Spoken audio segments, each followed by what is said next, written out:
You've called God a liar, and the truth is not in you. So we all battle sin on the inside, and we know that.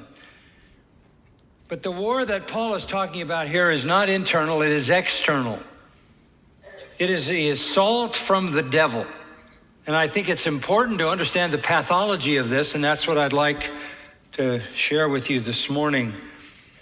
Internally, the flesh is where the struggle lies. Externally, it's the devil. The devil. And he has schemes, and he is aided by rulers and powers and world forces and spiritual forces of wickedness in the heavenly places. That just means in the spiritual realm. Heavenly places is mentioned at least 3 times in Ephesians. The first time it says that we have received all spiritual blessings in the heavenly places. That is to say, all spiritual blessings in the spiritual realm. The spiritual realm has holy angels and it has heavenly blessings.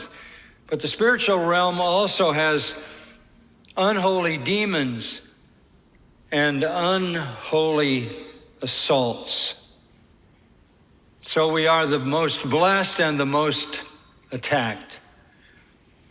And Satan does his work through the world system. He can't come inside a believer, and I'll show you that.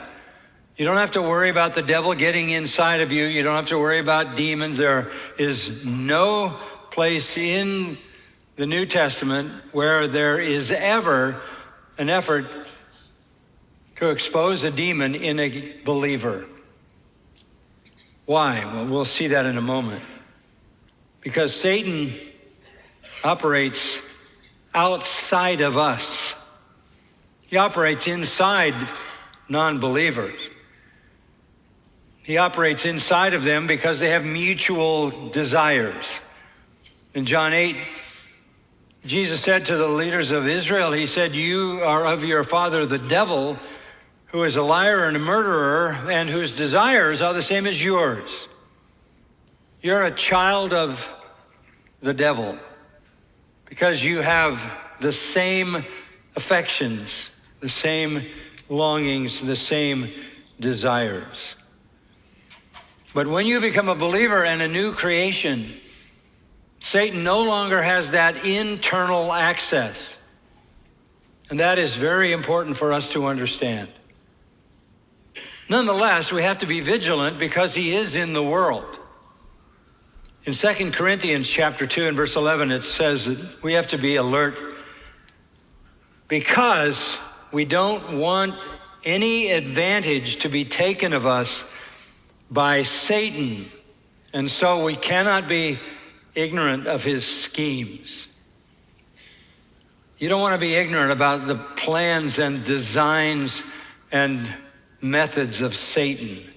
Even though they are external, they find our evil impulses at the crossroads of the lust of the flesh, the lust of the eyes, and the pride of life, and can lead us to sin. In fact, Peter in 1 Peter 5:8 says, "Be alert, be vigilant. Your adversary," mark that, your adversary, he's writing to believers, your adversary, the devil, prowls around like a roaring lion, seeking someone to devour. He's stalking believers. Not that he has access to them, but he stalks them through the system of the world in which we find ourselves. 3 times in the Gospel of John, Satan is called the ruler of this world. 3 times. John 12, John 14, and John 16. The ruler of this world. It's been common for me to hear people say in recent months, "Who's running this country? Who is running this country?" I can tell you exactly who's running this country. Satan is running this country. The devil is running this country.